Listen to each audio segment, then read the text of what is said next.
Olá pessoal, sejam bem-vindos de volta ao curso de Python para engenheiros da Wiki. Eu me chamo Natália Corrêa de Sá e vou ministrar essa aula do curso para vocês. Nós estamos começando agora o quarto módulo do curso, que vai tratar do pacote Matplotlib do Python. Então, lembrando que o objetivo desse curso é apresentar para vocês a linguagem de programação Python com um enfoque nas aplicações de engenharia. E nós estamos vendo não só os conceitos básicos dessa linguagem, como também vários pacotes que são muito úteis no dia a dia de um engenheiro, seja na área comercial, né, no mercado de trabalho, quanto também na academia. Então, relembrando que a linguagem Python é uma linguagem interpretada e orientada a objetos, que ela foi desenvolvida com o objetivo de dar uma maior legibilidade ao código em relação a outras linguagens de programação mais clássicas. É um código que todo mundo pode ver, ler e entender muito mais rápido, mesmo que outra pessoa tenha escrito esse código. E também tem um enfoque no desenvolvimento comunitário, em que os pacotes, os módulos que desempenham diversas funções são desenvolvidos por terceiros e disponibilizados na internet para todos os usuários, todos os programadores baixarem. E existem módulos no pacote de Python com aplicabilidade em diversas áreas de conhecimento. A área de desenvolvimento web, desenvolvimento de jogos, bancos de dados, machine learning, enfim. A gente já viu até o último módulo pacotes voltados para a criação e manipulação de vetores e matrizes.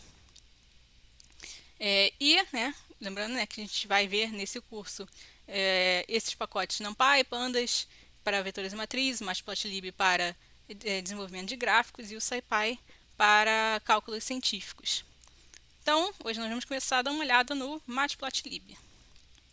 Ele é um pacote que foi desenvolvido para você poder criar dentro da linguagem Python um ambiente que permitisse a geração de gráficos diversos que no nosso dia a dia auxiliam não só no pré-processamento dos nossos cálculos científicos, nossos cálculos matemáticos, como também na visualização de resultados.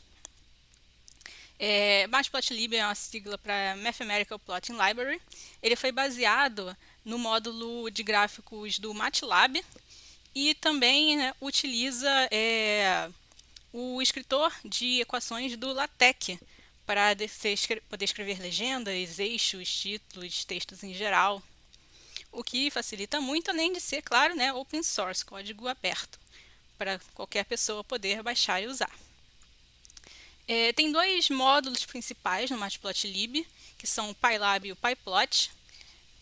Em termos de funcionalidades básicas, os dois têm as mesmas coisas, mas o PyPlot tem várias opções avançadas extras que o PyLab não tem. Então, aqui nesse curso, a gente vai focar mais no PyPlot.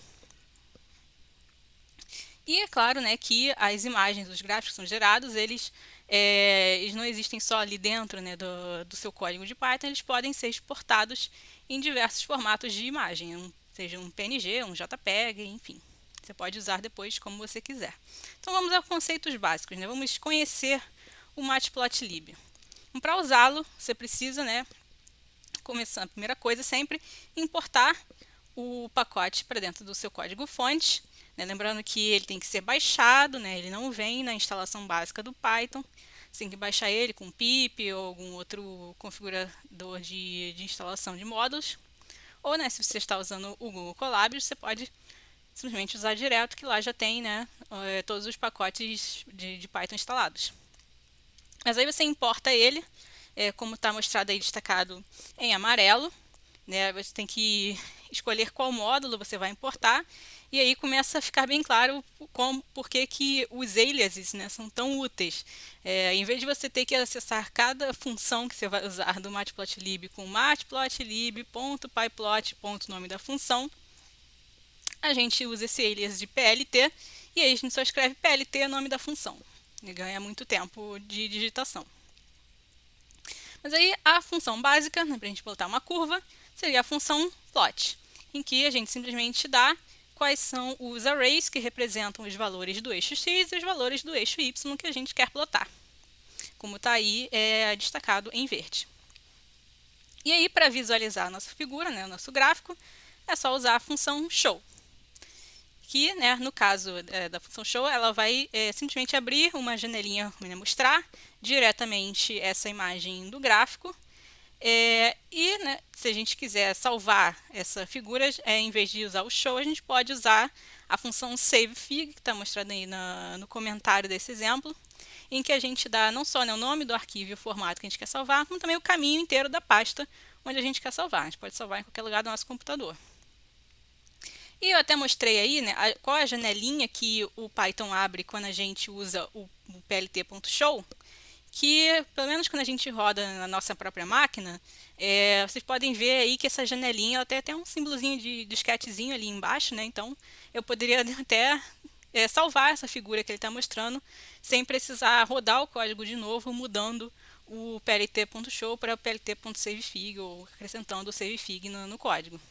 Mas isso acontece se você rodar na sua máquina. Dentro do Google Colab, não vai ter essa opção. Você tem que ter a opção de salvar já definida no seu código.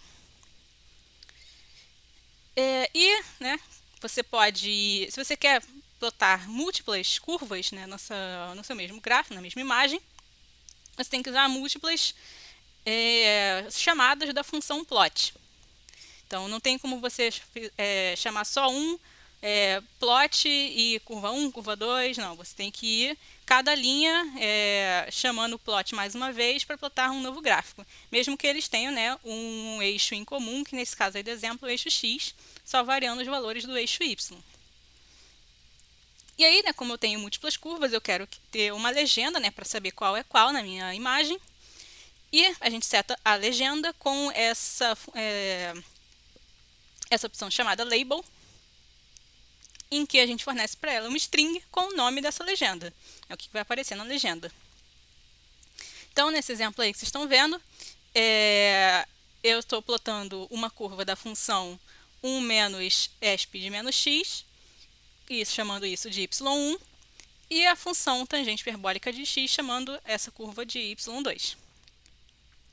E é claro, né, depois de você definir os nomes das legendas dentro da chamada da função plot, você ainda tem que chamar essa função legend, depois que você plotar todas as suas curvas, porque senão ele não vai gerar a legenda na figura. Ele vai guardar essa informação dos nomes das curvas lá dentro e não vai exibir para você. Então, sempre lembrar de chamar a função legend no final, né, antes do plt show ou savefig. E você pode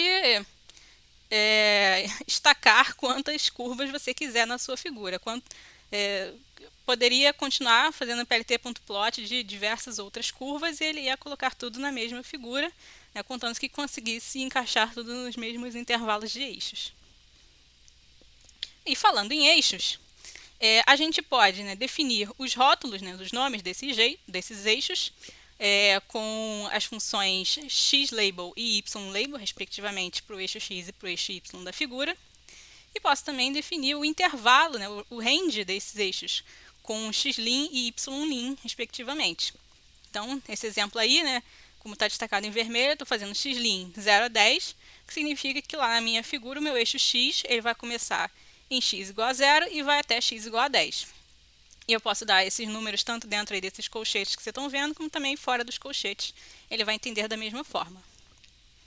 E uma outra opção é você visualizar o grid, né, também chamado de ticks, que são essas linhas cinzas que vocês estão vendo, né, marcando mesmo o grid, né, essas linhas verticais e horizontais em cada divisão, né, dos eixos do gráfico. A gente faz isso com essa função grid, né, que está destacada em verde. O mínimo de argumento que você tem que dar para ela é esse true, né, que você pode botar tanto b igual true ou só true, que ele vai entender. E as outras opções são opcionais, né? Com essa which você determina se as linhas do grid, né, dos ticks, vão coincidir com as mesmas divisões dos eixos. Eu poderia, por exemplo, né, o meu eixo ali está 0, 2, 4, 6. Eu poderia ter linhas que passam por 0, 1, 2, 3, 4, 5, 6, se eu quisesse.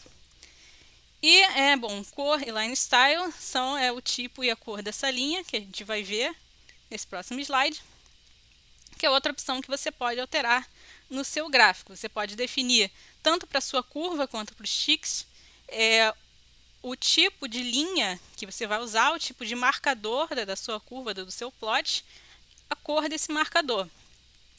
E a espessura, a espessura da linha e tamanho do marcador.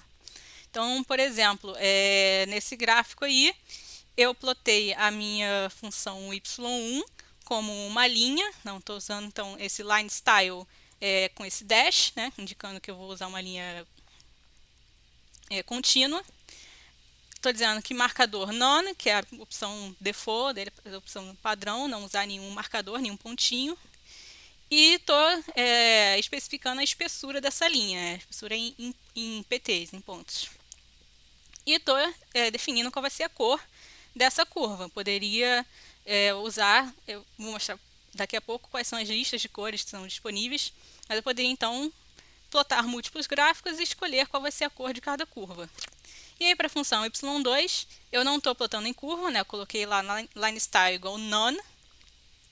E o marcador eu estou usando agora então um pontinho, a bolinha. E a cor preta, então por isso que aparece aí, né, esses pontinhos pretos representando a curva y2. E, né, com o marker size eu posso dizer qual vai ser o tamanho dessa bolinha. Ela pode ser muito maior, pode ser menor. Enfim, isso aí é totalmente customizável. Então aqui tem alguns exemplos, né, de tipos de marcadores, tipos de estilos de linhas e cores que existem no Matplotlib. Eu coloquei aí embaixo, né, o site onde vocês podem consultar na documentação do próprio Matplotlib a lista completa. E apenas alguns exemplos aí. Esses marcadores eles podem ser círculos, quadrados, triângulos, losango, estrelas, sinal de mais, enfim, muitas opções. Essas linhas elas podem ser uma linha contínua, podem ser tracinhos, podem ser vários pontinhos, podem ser combinações de traços e pontos. E você pode, inclusive, né, em vez dessas strings com o tracinho ou a palavra solid, usar esses tuples, que vão indicar justamente a distância e o offset desses traços, desses pontos na linha. Por exemplo, nesse quinto exemplo ali, né, dos pontinhos, que o tuple é 0, 1, 10. 0 indica o offset, né, que você pode dar um offset na vertical da sua curva, se você quiser plotar diversas curvas da mesma função com um determinado offset em relação a uma outra. O 1 indica o tamanho, né, da linha, a espessura, o tamanho, né, nesse caso é 1 só porque vai ser um pontinho, né? Se a gente aumentar, como no exemplo de baixo que é 5, ele já coloca, né, um dashzinho, um tracinho. Então 1 para ser um pontinho e 10 o espaçamento entre um pontinho e outro, né, 10 pontos. Então é assim que funciona essa lógica dos tuples. E cores, tem uma lista bem extensa de cores disponíveis para suas curvas no Matplotlib. Eu coloquei aí só alguns poucos exemplos, já é uma lista grande. Então, se você checar lá na documentação, tem a lista de todas as cores que você pode usar. E, bom, nem só de curvas vive a engenharia. Tem diversos outros tipos de gráficos que a gente pode querer gerar. Um exemplo é o histograma, o qual a gente usa essa função PLT-hist, né, para gerar um histograma. E ela tem 3 retornáveis, né? Não necessariamente você precisa definir esses retornáveis aí destacados em verde no começo, mas você pode querer essas informações para usá-las de alguma forma. E na próxima aula a gente vai ver um exemplo disso. Mas ela tem 3 retornáveis, um é o n, que são os valores dos bins, né? Os bins são cada coluninha, né? Cada divisão do seu histograma. A variável bins ela retorna os intervalos dos bins, menos espessura, mais espessura, né, desses bins, e patches retornam o próprio objeto, né, das barrinhas. E nesses argumentos, né, da função hist, você fornece não só, né, o array que você vai plotar, né, que nesse caso eu usei esse A, que é uma distribuição normal lá do NumPy, que a gente aprendeu na última aula, no último módulo. Esse bins igual o número aí é o número, né, de barras que eu quero que ele gere.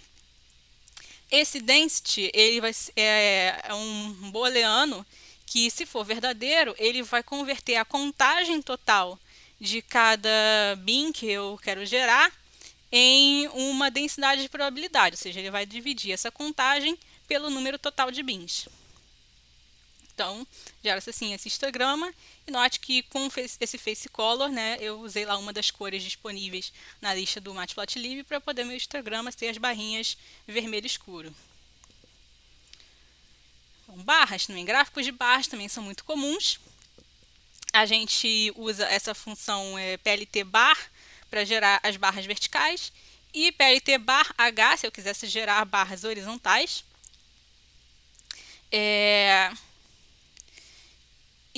Se esses valores, né, que eu quero colocar no meu eixo X dos meus gráficos de barras fossem números, eu poderia fazer diretamente bar x, y, né, com x o meu eixo de números e y, né, a contagem de cada eixo X.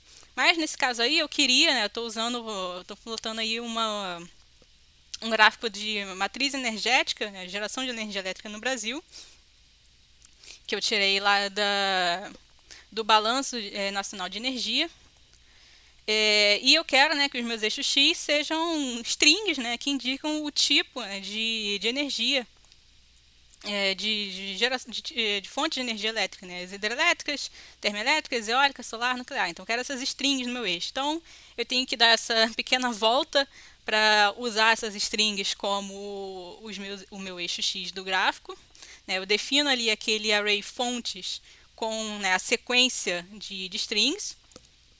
E aí eu tenho que criar um array X em que vai ser só uma sequência de números, dando um número para cada elemento desse array fonts, né? Então usando o numpy arrange, né? Então ele vai criar um array que vai ser 0, 1, 2, 3, 4, né? Um array de 5 elementos. E aí eu defino essa width, essa espessura, eu estou definindo para poder plotar duas colunas no mesmo gráfico, né? Porque eu quero, se eu fizesse 2 PLT bar, né, para esses dados de 2019 e dados de 2020, o Python, por padrão, né, o Matplotlib, ele ia colocar uma curva em cima da outra. Então, eu usei essa variável width, essa variável de espessura, para poder dar esse offset relativo nas duas, e elas ficarem uma do ladinho da outra, né, para representar os dados dos 2 anos por uma mesma fonte, né, de energia. E aí, por causa disso, agora, eu quero que os rótulos lá do meu eixo X não fiquem mais nos valores, né, nas curvas, nas barras em si, e sim nos ticks, né, nas divisões dos eixos, né, para não ficar nem deslocado para a direita nem para a esquerda. Então eu coloquei aí, como está destacado em vermelho, os labels, né, das fontes na função xticks. Então com isso eu consegui gerar esse gráfico de barras para, né, mostrar os dados dos 2 anos. E, né, também o famoso gráfico pizza, que é chamado com a função plt.py, em que a gente precisa fornecer para ele, além dos valores, né, esses valores esses que tem que ser em porcentagem, né, por isso que eu fiz ali, peguei aquele meu array C 2020 e dividi pela soma, a gente tem que fornecer também esse array explode. Se você não fornecer nada, ele vai considerar um gráfico sem explode. O que é o explode? É você ter essas fatias da pizza deslocadas, né? Saindo assim para fora, né? Quando você quiser destacar alguma informação do seu gráfico de pizza, né? Vamos supor que eu estivesse fazendo um projeto para uma empresa de energia eólica, né? Eu quisesse destacar a participação do setor eólico na matriz energética brasileira. Então eu faria esse explode, né, destacando ali só a fatia, né, da energia eólica. Então como é que a gente tem que fornecer isso? Esse array explode, né, de explode que está destacado em verde, ele tem que ter o mesmo número de elementos, né, do seu número de fontes, né, do seu número de entradas, e o número, né, que vai estar nesse array vai equivaler ao offset de cada fatia. Então, perceba, né, minha primeira fatia é da hidrelétrica, né, que é o primeiro elemento do array fontes. Então, o offset dela é 0, então ela está ali, né, agrupadinha na pizza original. O segundo termo, termoelétrica, também está com offset 0. E o terceiro, que é o da eólica, está com esse offset de 0,3. Então, ele está 0,3 deslocado acima da pizza. E, né, o solar, que é esse quarto elemento, ele está com esse offset um pouco maior de 0,5. Então, dá para ver que a fatia do solar está um pouquinho mais afastada do que o da eólica.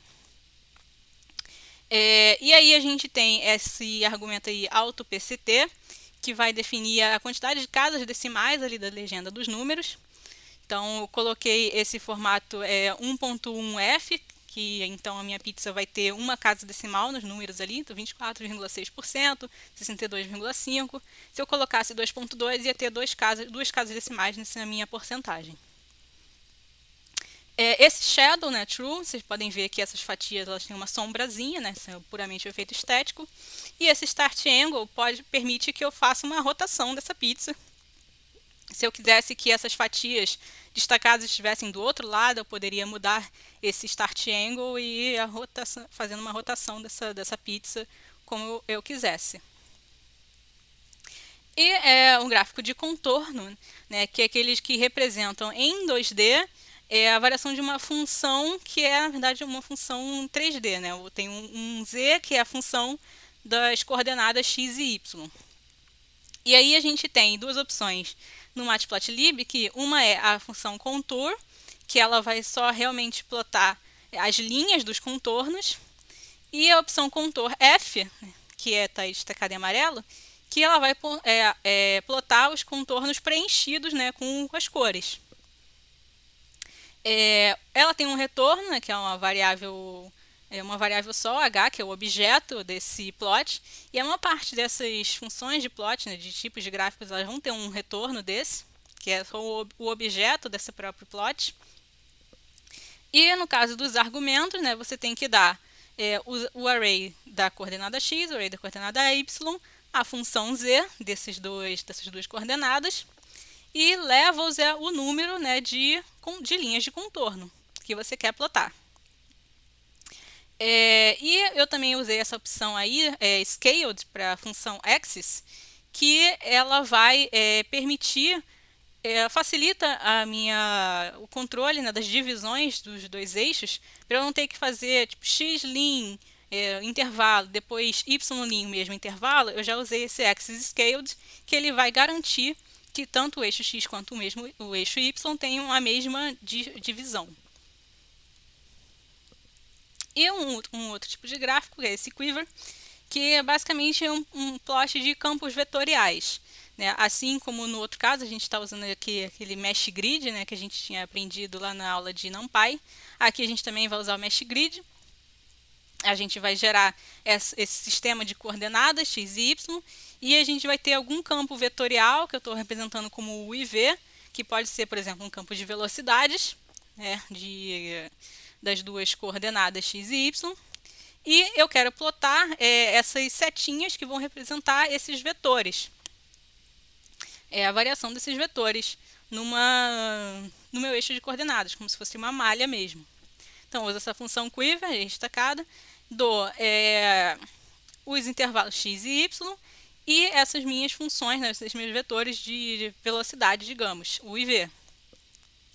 E aí, esse scale, ele permite que eu altere a escala, né, desses vetores que estão sendo visualizados.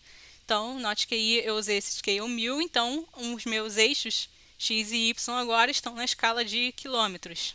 Se eu estou considerando, né, que x e y são posições e u e v são velocidades, por exemplo.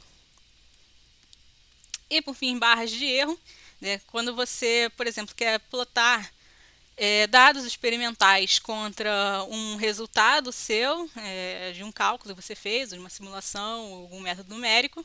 Você pode, e se você tem as incertezas experimentais, você pode querer plotar as barras de erro do experimento para ver, né, se o seu resultado está dentro do erro da incerteza experimental. Então você tem que ter, além, né, dos arrays dos eixos x e y dos dados experimentais, um array com os erros, essas incertezas experimentais em cada ponto. E aí você usa esse PLT error bar, né, que lembra que quando a gente aprendeu, né, a princípio a usar fazer plots de pontinhos, a gente usava o plt.plot com line style none, né, e o marker que a gente quisesse. Mas aqui, como a gente quer ter as barras de erros, a gente, em vez de usar o plot, a gente tem que usar a error bar. E aí, né, além do eixo y, do array do eixo y, do array do eixo z, a gente também dá esse array dos erros. E aí a gente pode, né, usar as mesmas opções, line style, o tipo de marcador, a espessura, cor, a legenda. E tem essa opção extra, que é o cap size, que vai dar o comprimento dessas barrinhas perpendiculares que tem, né, nas barrinhas de erro. Nessas barrinhas de erros, a vertical, né, ela vai depender da magnitude desse erro, e essas barrinhas horizontais, né, elas vão depender desse cap size. E ali, nesse caso, eu dei um exemplo para erros no eixo y, eu poderia também dar erros no eixo x, né? Então, em vez de usar YR, eu usaria XR, ou eu posso dar os dois também se eu tiver esse dado. Então, antes da gente encerrar essa aula, vamos para um exemplo lá no Google Colabs. Agora que nós já sabemos gerar gráficos, vamos resolver um método numérico e gerar um gráfico dos nossos resultados. Então, eu estou começando aqui esse script, importando o NumPy, importando o Matplotlib, e vamos fazer aqui um script para resolver uma derivada, uma EDO, pelo método de Euler explícito. Então, eu tenho aqui a minha função, a minha EDO, né? Ela vai ter a forma dxdt igual a uma f de xt, e eu estou aqui definindo essa f de xt, como é que ela é. E para essa EDO, particularmente, eu tenho a solução analítica dela, então eu defini aqui uma funçãozinha para retornar essa resolução analítica, a gente poder comparar, né, se o nosso método está tendo um bom resultado ou não, né, se comparar os erros do nosso método numérico. E então estou começando já aqui a definir os parâmetros do meu gráfico.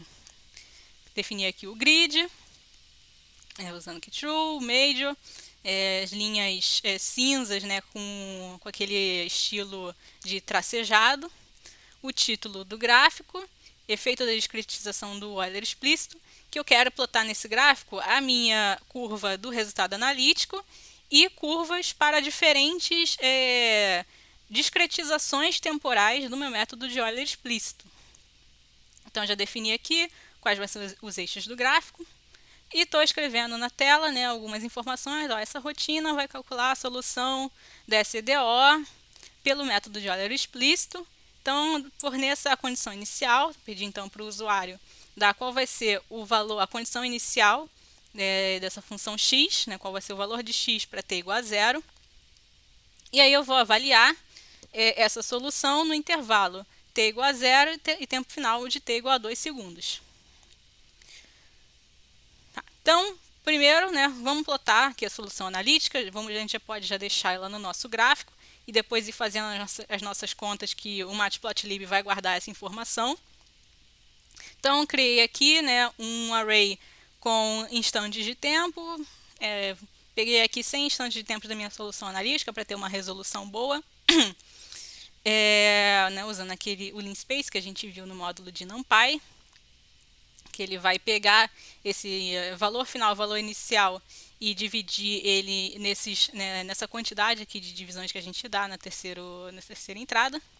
Estou calculando aqui a solução analítica, criando esse array e chamando aquela minha funçãozinha analytical. Note que, né, no Python a gente tem essa facilidade que aqui, né, eu não estou dizendo o que é esse meu argumento da função analytical e nem que tipo de variável ela retorna. E eu posso muito bem chegar aqui e chamar ela para uma variável do tipo array do NumPy. Então, esse Analytical Solution, já que o meu T é um array do NumPy, a Analytical Solution também vai ser. Então, já estou plotando T, né, no eixo X, Analytical Solution no eixo Y. Estou usando aqui uma linha preta, né, para ajudar essa visualização. E agora eu quero, né, calcular a solução numérica para 3 valores de discretização temporal. 10 divisões do meu intervalo, 50 divisões e 100 divisões. Então eu criei aqui uma sequenciazinha com os meus 3 valores de discretização. E eu já vou definir aqui formatos diferentes para as minhas linhas, para os meus plots, para cada um desses gráficos. O que o Python permite que a gente faça, né, no plot lá do Matplotlib? Já agrupar numa mesma string o line style, né, que aqui eu estou usando o dashed, o tipo, a cor, que o B está indicando o blue, o R está indicando lá, né, o vermelho e o M o magenta, né, conforme aquela lista que eu tinha mostrado. E esse último item aqui, o marcador. Então vai ter o círculo, o quadrado, né, square, e a estrelinha. E aí, bom, então eu vou imprimir. Para cada discretização, a gente vai então imprimir qual vai ser o número, né, de intervalos dessa discretização, o erro mínimo do método e o erro máximo do método para dada a discretização. E aí estou fazendo aqui um loop for nessa minha sequência de discretizações, né, de intervalos, calculando o passo de tempo, né, T final menos T inicial sobre o número de divisões do intervalo, criando aqui, né, novos arrays de instantes de tempo para cada uma dessas discretizações. E criando aqui um array, né, para a minha solução numérica. Eu estou usando aquele full do NumPy, né, que eu dou o comprimento do meu array e um valor para todos os elementos desse array terem o mesmo valor inicialmente. Já colocando aqui o valor da minha condição inicial no primeiro elemento. E um array de erros que eu estou inicializando tudo como zero. E aí estou fazendo um for no comprimento desses arrays menos 1, já que o primeiro elemento de cada array eu já estou fixando, né? O numerical solution 0 vai ser x0 e o erro 0 vai ser 0, né? Porque para o analítico e para o numérico vai ser igual. Então estou fazendo esse for, iterando em i mais 1, e estou aqui aplicando a expressão, né, do método de Euler explícito. O valor do x em i mais 1 é igual ao valor do x em i, mais o passo de tempo vezes a f de xt, avaliada em i, né, avaliada no instante anterior. E erros aqui, eu estou pegando o erro absoluto, né, essa função aqui de valor absoluto, do valor numérico menos o valor analítico no mesmo instante de tempo. E aí estou mandando plotar, né, esse plot aqui. Pela indentação, a gente vê que ele está dentro desse for. Então, para cada n, para cada discretização, ele vai plotar T, a solução numérica, vai usar os formatos que eu defini aqui nessa lista de formatos. Então, note que eu estou fazendo esse acesso por formatos e qual o índice? Index, né, dessa sequência disc. Pegando o mesmo índice do disc para o índice dos formatos. E para a legenda, eu estou usando aqui a nossa função format, né, de strings. Eu quero que a minha legenda seja n igual e o número de intervalos de discretização. Então, pegando o format do n. E aí, vou imprimir na tela, né, qual vai ser o n, né, o número de discretizações, o erro mínimo e o erro máximo. Note que aqui eu não estou usando, né, a função min erros, porque senão ela vai pegar o zero, né, que é o erro do tempo zero, que a gente tinha criado aqui, né, o erro do tempo zero é zero, que vai a condição inicial. Então eu estou fazendo aqui um sort, né, do meu array de erros e pegando o segundo elemento, né, que aí vai ser o segundo menor. E aí estou gerando a legenda e mostrando a figura. Então, vamos executar esse código. Vou dar aqui minha condição inicial, que é x igual a 3 para t igual a 0. Então, eu tenho aqui, né, usando 10 intervalos, né, na minha discretização temporal, eu chego a ter um erro de 1,55 quase, e conforme eu vou aumentando o número de divisões no meu intervalo, eu vou diminuindo o meu erro máximo.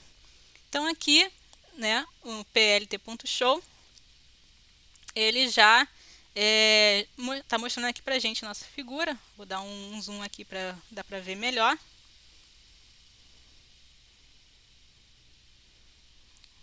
Zoom muito grande. Mas então, ele está gerando aqui o nosso gráfico, né, que tem a nossa curva analítica, que é esse preto, que mal dá para ver aqui, né, porque a nossa discretização de 100 intervalos, que é esse roxinho, já está bem batendo na nossa curvinha preta. A discretização com 50 intervalos ficou relativamente próxima também da solução analítica, não tanto quanto a roxinha, mas ficou também bem próxima. E com 10 intervalos de discretização temporal, já tem um erro bem maior, não fica tão próximo da solução dessa função. Então é isso, vamos voltar para a apresentação para encerrar. Então, a partir da próxima aula, a gente vai terminar esse conceito do pacote Matplotlib. E eu espero que vocês tenham gostado, aprendido bem esses conceitos. Nos vemos na próxima aula.